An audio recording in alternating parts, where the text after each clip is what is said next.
Hello, good evening, students. Today in 11th class physics, we are discussing a new topic, parallax. Parallax method. हम लोग ये बोलते हैं कि बहुत सारे डिस्टेंसेस मेजर करने के लिए कुछ डायरेक्ट मेथड्स अभी हम लोग मालूम है. डायरेक्ट मेथड्स क्या हैं? डायरेक्ट मेथड्स अभी हम लोग स्केल का यूज करते हैं, टेप का यूज करते हैं, we use measuring chains also, we use different types of scales, है ना. इनमें से एक है अभी हम लोग जो यूज कर रहे हैं वो है पैरेलैक्स मेथड है. अब इसमें जैसे आपको distance between earth and moon बताना है या distance of a near by planet बताना है, तो अभी हम लोग इस पैरेलैक्स मेथड का यूज करते हैं. तो सबसे पहली चीज तो क्या है, पैरेलैक्स, इसको समझने, है ना. पैरेलैक्स को समझने के लिए अभी एक सिंपल सा एक एक्टिविटी आप घर पर बैठकर भी कर सकते हैं. सिंपल सी एक्टिविटी क्या है कि आप एक पेन को सामने रखकर, place a pain in front of your I and select any point in front of you. आप चाहे तो एक पॉइंट कहीं बोर्ड पर मार्क कर सकते हो या फिर दूर किसी दीवार पर मार्क कर सकते हो, और you can select the handle of a door, और you can select handle of a door, ये सिलेक्ट कर सकते हो. दूर का एक ऑब्जेक्ट, दो चीजें सिलेक्ट करनी, एक तो पेन हमने बोल दिया और दूसरा क्या बोला, दूर रखी हुई कोई चीज. It may be the edge of an almirah, एलमेरा का हैंडल सिलेक्ट कर सकते हो या इसका ये वाला एज सिलेक्ट कर सकते हो. You can select any edge और any point lying at some distance, है ना. Now with the pen placed in front of you and observe this pen with one of the eyes. आप इस एक आंख से इस पेन को ऑब्जर्व करो और वो दूर वाला जो बेंचमार्क आपने फिक्स किया है उसको ऑब्जर्व करो. ऑब्जर्व करने के लिए अभी हम आपको एक सलाह दे रहे हैं, advice from my part, that observe the pen with your right eye. Right eye से आप पहले ऑब्जर्व करो and observe that point which is lying at some distance and observe this pen such that you can shift the pen. आप शुरू में तो shift कर सकते हैं. You can shift the pen such that this pen lies on the left side. दूर वाला जो पॉइंट आपने सिलेक्ट किया, दूर जो हैंडल या दूर जो एज आपने सिलेक्ट किया, उसके लेफ्ट साइड पर लाई कर रहा है ये पेन. आप ऐसा फिक्स कर लो. Move yourself, you can move somewhere in this direction also, you can move your head, you can move your eye, आप जैसा भी मूव करो. with the pen placed in front of you, pen placed in front of you and with the right eye, आप left आई को close करके right eye से इस pen को ऑब्जर्व करो and try to place this pen on the left side of that distant object. फिर उसके बाद जब आपने ये फिक्स कर लिया, आपको दो चीजें अब दिख रही हैं. कौन सी? एक तो ये पेन दिख रहा है राइट आई से और वो दूर वाला ऑब्जेक्ट दिख रहा है. और ये पेन कहां पर दिख रहा है? This pen is place such that it is on the left side. फिर अब आप क्या करो, अब आप राइट आई से ऑब्जर्व करें. Now close your right eye and observe the same pen without any movement. Observe the same pen. When you observe this pen with your left eye, you will find that there will be an apparent shift in the position of the pen. ऐसा लगेगा जैसे pen अपनी जगह से हिल गया. So this apparent shift in position of the object, apparent shift in the position of the object is termed as parallax, है ना. तो अब हम लोग क्या बोलते हैं? This apparent shift in the position of the object with a shift in the point of observation, with a shift in the point of observation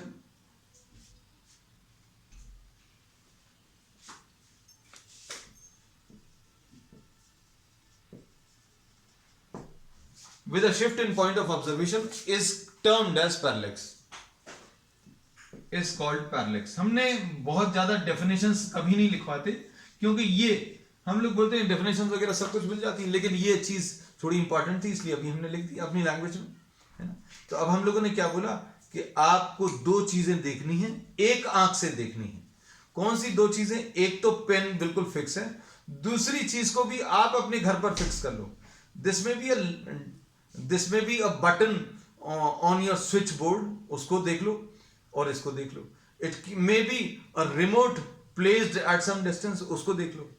and try to see these such that these appear as distinct objects. मतलब दोनों एक ही line में नहीं देखने चाहिए. पता चला पीछे वाला और ये वाला एक ही लाइन में नहीं देखना चाहिए. This pen should either be on the left side or on the right side. कहीं पर भी रख लीजिए, है ना. And try to observe the same pen with one eye. And if you shift the position of the eye, left eye से अगर आप देख रहे थे फिर उसके बाद right eye से देखो. With respect to that distant object. मतलब दोनों चीजें एक साथ देखनी है. दोनों चीजों को अगर आप एक साथ देखेंगे विद वन आई, आपने एक आंख से पेन को देखा with respect to a distant object and you then change the eye, there will be apparent shift in position of the pen. मतलब पास वाला जो ऑब्जेक्ट है वो ऐसा लगेगा अपनी जगह से खिसक गया, जबकि चेंज नहीं हुआ, इसकी पोजीशन चेंज नहीं हुई. लेकिन पॉइंट ऑफ ऑब्जर्वेशन, पहले अभी हम यहां से ऑब्जर्व कर रहे थे, फिर उसके बाद यहां से ऑब्जर्व किया. So the point of observation, the point of observation left eye and this is the right eye and this is what, अभी हम यहां पर इसको बना दे रहे हैं बच्चों, ध्यान से देखना. This is the left eye, this is the right eye, this is left eye and this is the pen. ये पेन है और ये दूर रखा हुआ ऑब्जेक्ट है. ये दूर और भी दूर होगा लेकिन अभी हमने इतना ही बना पाएंगे. अगर आप इसको इससे ज्वाइन करो,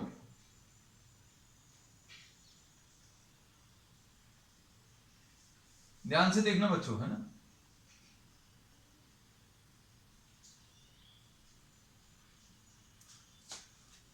if you are joining the left this point of observation and this point of, ये लेफ्ट आई है, ये राइट आई है, ये पेन है and this is the distant object.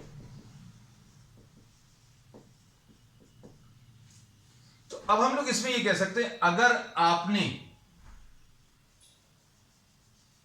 सिर्फ इतना सा अगर डायग्राम ड्रॉ किया तो ये जो डिस्टेंट ऑब्जेक्ट को ज्वाइन करने वाली लाइन है वो अभी हम लोग नियरली पैरेलल मान सकते हैं. So we can say that distant object, अभी हम लोग इसलिए लेते हैं क्योंकि डिस्टेंट ऑब्जेक्ट के लिए हम लोग ये पॉइंट ऑफ ऑब्जर्वेशन को ज्वाइन करने वाली जो लाइन है, ये वाली लाइन और डिस्टेंट ऑब्जेक्ट, ये वाली लाइन और डिस्टेंट ऑब्जेक्ट, इनको अभी हम लोग नियरली पैरेलल मान सकते हैं.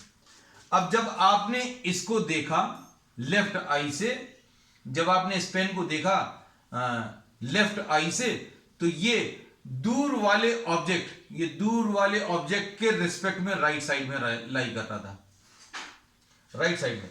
और फिर जब आपने राइट आई से देखा, तो राइट आई से जब आपने देखा तो राइट आई से दूर वाले डिस्टेंस, दूर वाले ऑब्जेक्ट के रिस्पेक्ट में ये कहां पर समझ में आ रहा है, लेफ्ट साइड में समझ में आ रहा है.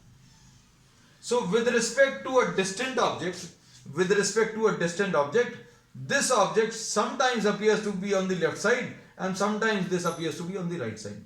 जैसे ही आप लेफ्ट आई और राइट आई को चेंज करोगे तो अभी हम लोग देखते हैं कि ये पेन जो है दूर वाले ऑब्जेक्ट के राइट साइड में था, यहां से दूर वाले ऑब्जेक्ट के रिस्पेक्ट में, दूर वाले ऑब्जेक्ट के रिस्पेक्ट में ये लेफ्ट साइड में था, दूर वाले ऑब्जेक्ट के रिस्पेक्ट में राइट साइड में, दूर वाले ऑब्जेक्ट के रिस्पेक्ट में ये लेफ्ट साइड में. So here we say that this apparent shift in position of the object with respect to, this apparent shift in position of the object with respect to or with shift in point of observation is called what, parallax. इसको अभी हम लोग parallax बोलते हैं. अब इस parallax का use अभी हम लोग करेंगे, किस में यूज करेंगे अच्छे समझना. This will B use in measuring what, large distances. अगर आपको किसी प्लैनेट का डिस्टेंस मेजर करना है तो अब हम लोग इसमें प्लैनेट, ये पास वाला ऑब्जेक्ट रहेगा जो पेन लिखा था, वो that pen will now be replaced by once again planet. इसको भी हम लोग प्लैनेट बोलेंगे, ये पी. और ये line joining the two points of observation, ये जो दो पॉइंट ऑफ ऑब्जर्वेशन है, अब ये लेफ्ट आई और राइट आई नहीं रहेंगे. अब ये क्या रहेंगे बच्चों, अब हम बता दें आपको, ये अर्थ के दो पॉइंट्स रह सकते हैं. अर्थ के दो पॉइंट्स ये L बोल दिया, इसको R बोल दिया। At the line joining the 2 points of observation, इसको अभी हम लोग बेसिस बोलते हैं। Basis is what? The line joining the 2 points of observation, इसको अभी हम लोग बेसिस बोलते हैं। बेसिस क्लियर हो गया। अब इसका यूज क्या करेंगे, देखो ध्यान से। इसमें अभी हम लोग ये बोलते हैं कि ये अब हम रब कर दे रहे हैं बच्चों, है ना, since we have discuss this. अब इसी को अब हम थोड़ा सा एलैबोरेट करेंगे। हमने इसमें ये बोला, now suppose this is the earth, ये अर्थ है, और अर्थ के ऊपर 2 पॉइंट्स अभी हम लोग ले लेंगे। अर्थ के ऊपर 2 पॉइंट्स, ये लेफ्ट वाला पॉइंट है और ये राइट वाला पॉइंट है, और ये अर्थ के पास में कोई एक प्लैनेट है। और अभी हम लोग क्या करेंगे, दूर वाला, बहुत दूर वाला एक डिस्टेंट स्टार,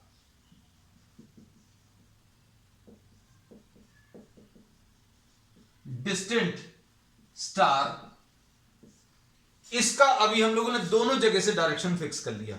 हमने अर्थ के डायमीटर पर, अर्थ का जो डायमीटर है उसके लेफ्ट साइड पर एक ऑब्जर्वर ले लिया और इसके राइट साइड पर एक ऑब्जर्वर ले लिया, और एक ही समय पर हमने बोला कि भाई हमने एक स्टार भी फिक्स कर लिया दूर वाला और पास वाला प्लैनेट, क्योंकि 2 चीजों की जरूरत पड़ेगी, एक तो पास वाला डायरेक्शन और कौन सा, दूर वाला डायरेक्शन। और दूर वाला डायरेक्शन जो अभी हमने आपको बना के बताया था, तुम लोगों को अगर याद हो, हमने बोला था आप पहले तो ये पास वाले ऑब्जेक्ट को देखते हो और दूर वाले को भी देखते हो, है ना। और इसमें अभी हम लोग बोलते हैं कि दूर वाले ऑब्जेक्ट को आप देखते हो तो ये एक ही पॉइंट पर मिल रहा है, लेकिन आप छोटा सा अगर डायग्राम बनाओगे तो ये अभी हम लोग नियरली पैरेलल मान सकते हैं। हम लोगों ने ये बोला कि ये जो लाइन है, ये line joining the distant points, ये line joining the distant points जो है बच्चों, इनको अभी हम लोग कैसा मान सकते हैं, you can assume these to be parallel. अगर आप इतना पार्ट रब भी कर दोगे तो देखो ये जो डिस्टेंट पॉइंट को ज्वाइन करने वाली लाइंस हैं, ये नियरली कैसी ड्रॉ हो रही हैं, ऐसा लग रहा है जैसे ये पैरेलल है। तो ये डिस्टेंट स्टार को अब यहां से ऑब्जर्व करोगे और यहां से भी उसी डिस्टेंट स्टार को ऑब्जर्व करोगे, तो एक ही समय पर at the same time you will be observing the nearby planet। आपने एक ही समय पर इस लेफ्ट वाले पॉइंट से और राइट वाले पॉइंट से, इस L वाले पॉइंट से और R वाले पॉइंट से इस प्लैनेट को ऑब्जर्व किया और डिस्टेंट स्टार को ऑब्जर्व किया। इस एंगल को आपने φ1 बोल दिया। Suppose this angle is φ1। फिर उसी समय पर at another point which is lying at the opposite end of the diameter, उसी समय पर अर्थ के opposite end of the diameter पर आपने एक पॉइंट लिया और वहां से एक ऑब्जर्वर ने क्या किया, इस प्लैनेट को देखा और दूर वाले स्टार को देखा, इनके बीच का ये एंगल उसने φ2 मेजर कर लिया। ठीक, अब हम लोग क्या बोलेंगे बच्चों, ध्यान से देखना। If you try to observe this, अगर आप इनको ऑब्जर्व करने की कोशिश करो,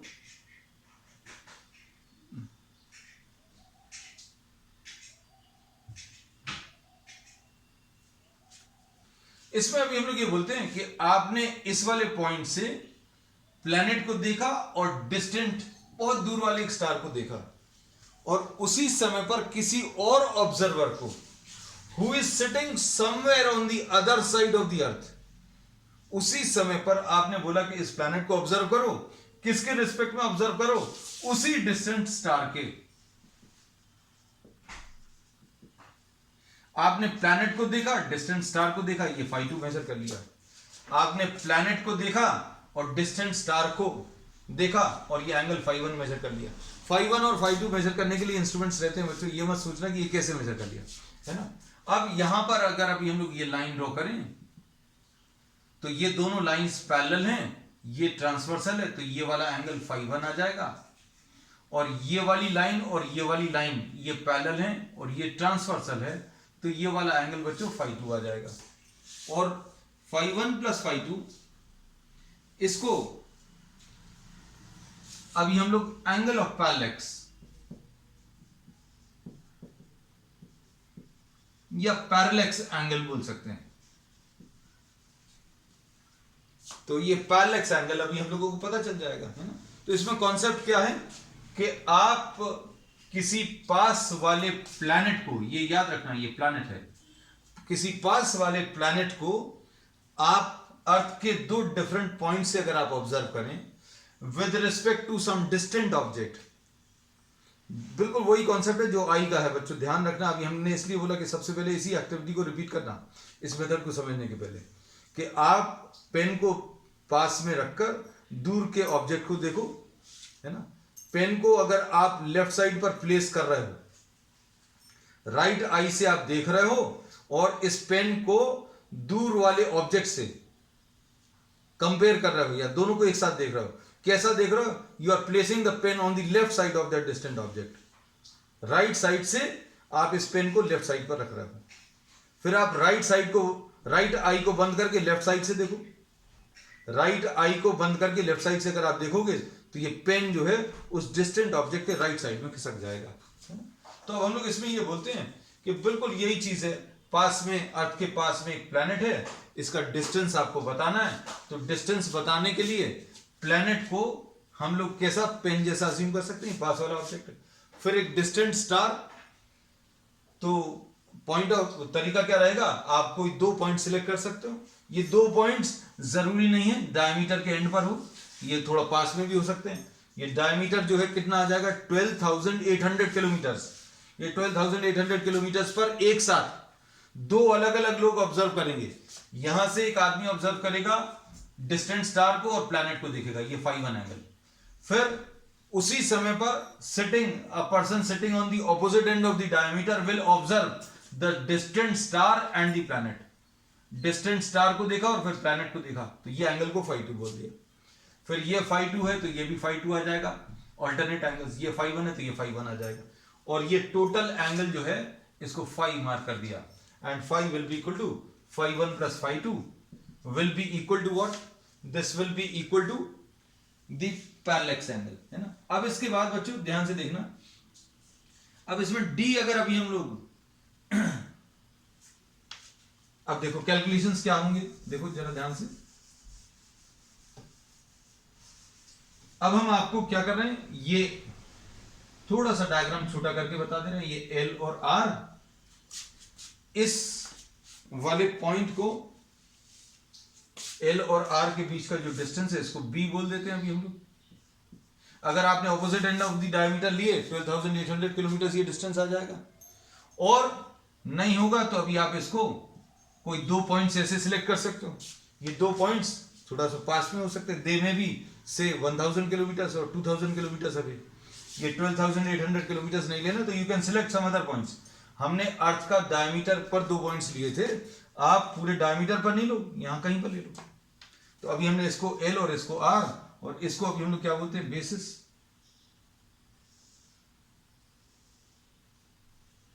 ऐसा कुछ आ गया, और इसको अभी हम लोगों ने फाई मार्क कर दिया, है ना। अब ये देखो डायग्राम अभी हमने छोटा करके बना दिया। ये P है, ये P है, ये L है, ये R है, ये P है, ये L है, ये R है, ठीक। अब इसमें distance of the planet, distance of the planet from the earth, इसको भी आप D मार्क कर लो, इसको भी आप D मार्क कर सकते हो। अब कैसे कैलकुलेट करोगे, इसमें अभी हम लोग जो कॉन्सेप्ट यूज करेंगे, this can be considered, LR can be considered as what, a part of a very large circle. हम लोग इसको कैसा अज्यूम कर सकते हैं, देखो इमेजिन करना जो अभी हम आपको दिखा रहे हैं। This can be considered to be what, a part of a very large circle. A part of a very large circle अगर आपने अज्यूम किया तो अभी हमें मालूम है फाई एंगल का जो कॉन्सेप्ट है वो कैसे निकालोगे। Angle will be equal to length of the arc, length of the arc divided by radius of the circle. ये बच्चों कॉन्सेप्ट अभी हम लोग पिछली क्लासेस में ले चुके हैं। और ये एंगल जो है हम लोग किस में मेजर करते हैं बच्चों, एंगल मेजर करते हैं रेडियंस के टर्म्स में। किसके टर्म्स में, रेडियंस के टर्म्स में। अब इसमें लेंथ ऑफ द आर्क कितना है, लेंथ ऑफ द आर्क ये बेसिस है, लेंथ ऑफ द आर्क मतलब बेसिस यानी एल आर, इसको अभी हमने बी मार्क कर लिया। और radius of the circle, radius of the circle will be the distance of the planet, ये डी। इसमें ये जो डेफिनेशन है थीटा की या एंगल की वो रेडियंस में, angle is always measured in radiance, है ना। तो इससे अभी हम क्या बोलेंगे, डी मिल जाएगा बच्चों, D will be equal to B divided by 5। मान लीजिए आपको कॉन्सेप्ट एंगल का वो जो अभी हमने पैरेलक्स वाला है वो नहीं समझ में आया है ना, तो अब उसका भी इलाज होना चाहिए। तो आप उसकी एक्टिविटी कर कर देखना, जो अभी हमने बताया है आप एक्टिविटी कर कर देखना, बहुत सिंपल है, एक दो बार करोगे तो समझ में आ जाएगा। पेन को आंख के सामने रखकर एक आंख से पेन को देखना और दूर वाले ऑब्जेक्ट को, बस दो चीजें ध्यान रखना, एक पेन और दूर वाला ऑब्जेक्ट। और एक एक आंख से अगर आप ऑब्जर्व करोगे तो ये पेन दूर वाले ऑब्जेक्ट के रिस्पेक्ट में ऐसा लग रहा है कि खिसक जाएगा। वो दूर वाला ऑब्जेक्ट अभी आप किसी डोर का हैंडल ले लेना, वो सबसे अच्छा है, क्योंकि डोर का हैंडल कभी नहीं खिसकेगा, ना आपके दिमाग से अलग होगा, है ना। तो पास वाला ऑब्जेक्ट पेन हो गया, दूर वाला ऑब्जेक्ट डोर का हैंडल, है ना। अब आप इसमें दोनों आई से आप ऑब्जर्व करोगे पेन को, एक आई से ऑब्जर्व करोगे तो कहीं पर दिखेगा, और दूसरी आई से ऑब्जर्व करोगे तो ऐसा लगेगा as if the position of the pen है शिफ्टेड। मान लीजिए पैरेलक्स आपको नहीं समझ में आता, तो जाने दीजिए, कोई दिक्कत नहीं। अब इसमें अभी हम लोग ये कहते हैं कि पैरेलक्स नहीं मालूम, लेकिन पैरेलक्स मेथड समझ में आना चाहिए। पैरेलक्स मेथड क्या है, पास वाले प्लैनेट का डिस्टेंस निकालने का तरीका है। क्या है, पास वाले प्लैनेट का या मून का डिस्टेंस अगर निकालना, तो डिस्टेंस निकालने का तरीका है। डिस्टेंस कैसे निकालेंगे, आप अर्थ के ऊपर दो पॉइंट ले लोगे, ये पॉइंट डायमीटर के ऑपोजिट एंड्स पर हो सकते हैं, या ये दो पॉइंट्स डायमीटर नहीं भी हो सकते। ये दो पॉइंट्स अभी हम लोगों ने ले लिया, सपोज 2000 किलोमीटर दूर, यहां पर ये कितना था 12,800 किलोमीटर डायमीटर। यहां से प्लैनेट को देखो और एक डिस्टेंट स्टार को देखो, इनके बीच में एंगल φ1 मार्क करो। उसी समय पर एक और ऑब्जर्वर आर पॉइंट से प्लैनेट को देखेगा और उसी डिस्टेंट स्टार को देखेगा और ये एंगल φ2 मेजर कर लेगा, बस खत्म। अब ये φ2 है तो ये φ2 आ जाएगा, ये φ1 है तो ये φ1 आ जाएगा, ये टोटल एंगल φ मिल जाएगा, φ1 प्लस φ2। और φ आने के बाद फिर क्या करोगे, एंगल का ये कॉन्सेप्ट यूज कर लोगे। एंगल का कॉन्सेप्ट क्या कहता है, length of the arc, angle radian के टर्म से कैसे मिलता है, length of the arc divided by radius of the circle. तो ये अभी हम लोग बोलते हैं ये पैरेलक्स मेथड है। This is used to find out what, this is used to find out the distance of a nearby planet. ठीक है, अब इसके बाद बच्चों एक और चीज जो इसमें यूज करते हैं अभी हम लोग, वो भी आपको बता दें। इसी मेथड का यूज करते हैं अभी हम लोग to find out the size of, ये वाले मेथड का, है ना। पैरेलक्स एग्जैक्टली तो नहीं रहेगा, लेकिन हाँ अभी हम लोग कहते हैं कि आप पैरेलक्स मेथड से आप डिस्टेंस निकाल लोगे। जैसे मान लीजिए मून का आपने डिस्टेंस निकाल लिया इस मेथड से, अब मून का साइज अभी हम लोग निकाल सकते हैं इस मेथड से। देखो कैसे, सभी में प्योर मैथमेटिक्स यूज होती है, क्योंकि अभी आप ये सोचकर देखो कि with the help of the scales which you are having, you can not measure the distance of those heavenly bodies from earth. आप इतनी दूर के डिस्टेंस से निकालने तो आप 1 मीटर स्केल से कैसे मेजर करोगे, so you have to calculate. और ये कैलकुलेशन जो है बहुत सिंपल है। अब इसमें देखो, जैसे suppose for example this is the moon, है ना। आफ्टर फाइंडिंग, तो एक यूज तो अभी बता दिया पैरेलक्स मेथड का, क्या कि to calculate the distance of nearby stars. हम शुरू से एक ही चीज बोल रहे हैं कि पैरेलक्स मेथड का यूज करते हैं to find out the distance of nearby stars, है ना, नियर बाई प्लैनेट सॉरी, या नियर बाई स्टार्स का डिस्टेंस निकालने के लिए यूज करते हैं। अब दूसरा, to find out what the diameter, next use है इसका measurement of size, measurement of size. तो आज अभी हम लोग सारे अब मेजरमेंट्स पे आ गए हैं, नया टॉपिक जो है ये मेजरमेंट्स है। Measurement of size of suppose moon of heavenly bodies.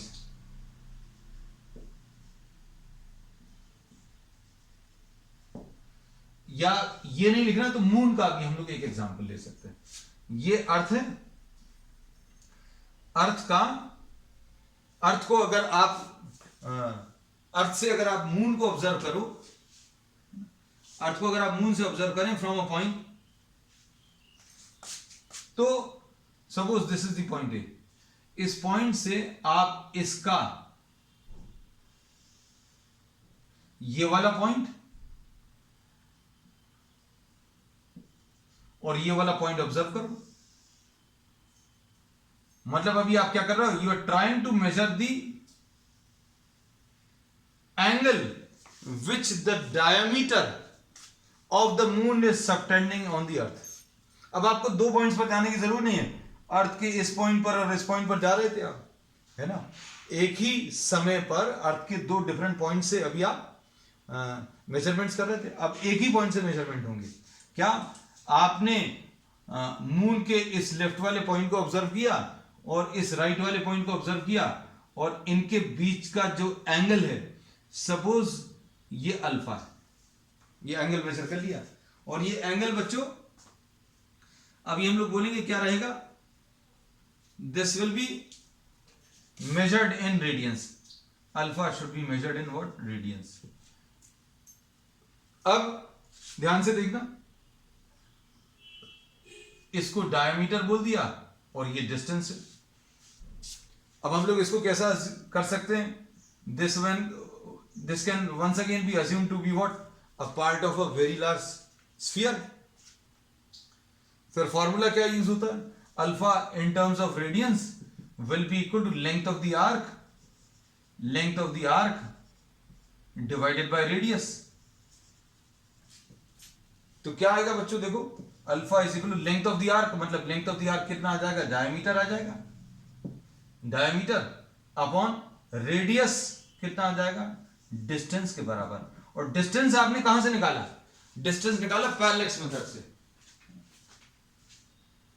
तो अब हम लोग इसमें क्या कह सकते हैं कि आपको डिस्टेंस मालूम है, डायमीटर निकालना, तो डायमीटर कैसे मिलेगा, diameter will be equal to alpha in terms of radians into what, the distance।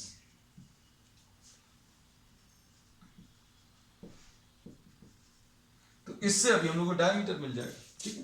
तो अब हम लोग आगे नेक्स्ट क्लास में, ये तो अभी हम लोगों ने बोला distance of measurement of distance of heavenly object और measurement of the size of the heavenly objects. दो चीजें आज अभी हम लोगों ने करी। कौन सी दो चीजें, एक तो डिस्टेंस ऑफ प्लैनेट्स और stars, near by stars from the earth, और दूसरी चीज measurement of the size of the heavenly bodies, है ना। नेक्स्ट टर्न पर अभी हम लोग इसी टॉपिक को थोड़ा सा आगे बढ़ाएंगे and will be discussing some methods to measure small distances, microscopic distances. अब आज के लिए इतना ही, we will be continuing the same topic on the next one, that's all.